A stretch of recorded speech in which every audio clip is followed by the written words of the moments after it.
7 मे 2024 ही तारीख आणि ही संधी आपल्या सगळ्यांच्या आयुष्यात आपल्याला एकदाच मिळणार आहे।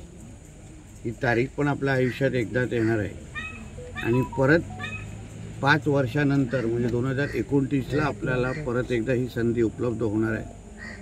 म्हणून मी माझ्या तमाम माता भगिनींना आणि सगळ्या मतदार बंधूंना विनंती करेन की ही संधी आपण सोडू नका।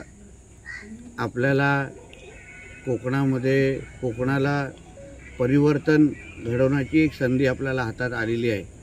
परत एकदा मोदीजींच्या हातात किंवा मोदीजींच्या माध्यमातून आपल्याला कोकणामध्ये विकास आणण्याची संधी आलेली आहे आणि 35 वर्ष ज्यांनी निस्वार्थ पद्धतीने आपल्या सगळ्यांची सेवा केली ते आपल्या हक्काचे ज्यांना आपण दादा म्हणतो त्या राणे साहेबांना आपल्याला मतदानाच्या माध्यमातून एक असा संदेश देण्याची आपल्याला संधी आली आहे की आपण 5 वर्ष पुढची 5 वर्ष परत एकदा त्यांनी आपली सेवा करावी, आपल्या आयुष्यामध्ये परिवर्तन आणावं आणि ह्या रत्नागिरी सिंधुदुर्ग मतदारसंघामध्ये जो गेली 10 वर्ष जो विकास थांबला होता, खुंटला होता, आपल्याला आपला खासदार कोण हा विचारायची आपल्याला वेळ आली होती आणि आता आपण जसं 2019 आणि 14ला मोदीजी आपल्याला हवे आहेत म्हणून आपण विनायक राऊतांना मतदान केलं होतं, पण आता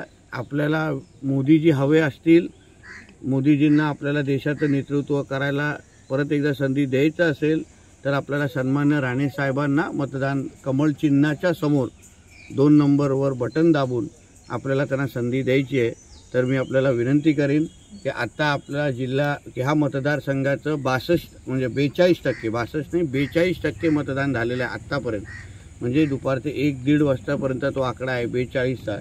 माझी अपेक्षा आहे की हे मतदान किमान 70% पेक्षाही जास्त झालंच पाहिजे, जेणेकरून आपल्याला हक्काचा जो विकास अपेक्षित आहे तो राणे साहेबांना आपण ती संधी देऊ शकतो। म्हणून आपल्याला सगळ्यांना मनापासून आपल्याला विनंती करेन। सकाळपासून आपण मतदारसंघात फिरताय, मतदारांचा प्रतिसाद कसा लाभला? अतिशय उत्स्फूर्त असा प्रतिसाद आहे। मी खरं म्हटलं सांगेन तर मी आदरणीय उदय सामंतजींच्या संपर्कात होतो, शेखर निकमजींच्या संपर्कात होतो, इथे दीपकजींशी बोलत होतो, निलेश साहेबांचे सगळेजण आम्हाला थक्क करण्याचा सारखा प्रतिसाद आम्हाला दिसतो आहे। रांगा एवढ्या मोठ्या आहेत, ज्या शहरामध्ये रांगा एवढ्या मोठ्या, मी पूर्ण ग्रामीण भाग आता करून आलेलो आहे। लोकांना उत्स्फूर्त पद्धतीने बाहेर येऊन मतदान करायचं आहे, मोदीजींपर्यंत आपले आभार पोचवायचे आहेत।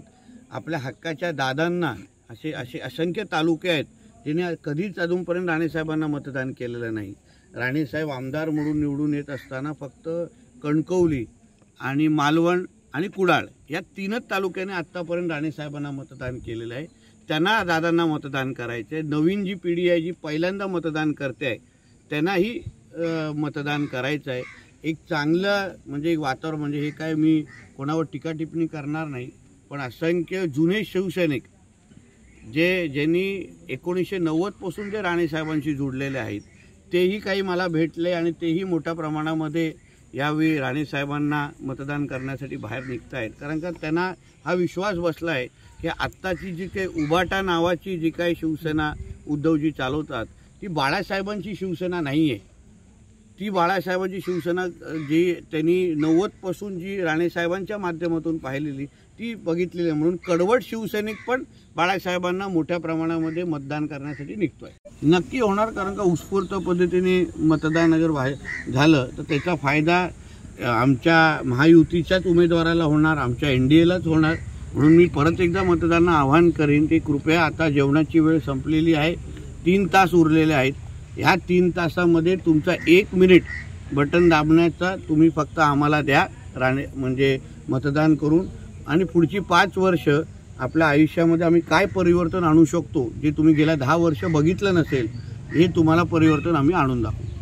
सर, काही जणांकडून एक वेगळं चित्र निर्माण करण्याचा प्रयत्न केला जातोय। सकाळपासून असं येतं माहिती की किरण सामंत नाटकचे बोलतात, त्यावरून आता विरोधक टीका करतात। काही नाही किरणजी, आता मी माझ्या काही देवगडच्या भागात होतो, तिथे मला नेटवर्क नव्हतं। डोंगराळ भाग आहे तिथे नेटवर्क, म्हणजे काय नितेश राणे पण नॉट रिचेबल आहे का?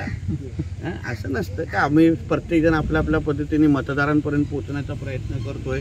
किरणजी करतायत, उदयजी, आम्ही सगळेजण करतो. आता डोंगराळ भाग असल्यामुळे सगळीकडेच BSNLचं नेटवर्क नाही, जिओचं, म्हणून तर आम्हाला राणेसाहेब पाहिजे ना, म्हणून आम्हाला मोदीजी पाहिजे. आम्हाला गावागावामध्ये आम्हाला जिथे शेवटचं टोकाचं घर आहे तिथे पण आम्हाला नेटवर्क पोचवायचं आहे, जे विनायक राऊत गेली 10 वर्ष पोचू शकले नाही. म्हणून आम्हाला मोदीजी पाहिजेत, राणेसाहेब पाहिजे, जेणेकरून पुढच्या 5 वर्षामध्ये आम्ही कोणीही तुम्हाला नॉट रिचेबल मिळता कामा नये, ह्यासाठी आपण ही संधी सोडू नका. साहेब, भाजपवर पैसे वाटल्याचा आरोप केला जातोय. विरोधक म्हणतात ही राणेंची प्रतिष्ठा या निवडणुकीत पणाला लागली नाही, तर भाजपची आणि भाजपच्या पैशाची प्रतिष्ठा पणाला लागली. लक्षात घ्या, जेव्हा आम्हाला तुम्ही मैदानात हरवू शकणार नाही, जेव्हा आमच्या बरोबर विकासाच्या मुद्द्यांबरोबर तुम्ही चर्चा करण्याची तुमची ताकद नाही, जेवढ्या तुमच्या पक्षप्रमुखांनी अन्य नेत्यांनी सभा घेतल्या, जेवढ्या आमच्यावर टीका केली, पण आत्तापर्यंत एकही ते लोक बोलू शकले नाही की गेली 10 वर्ष विनायक राऊतांनी काय केलं.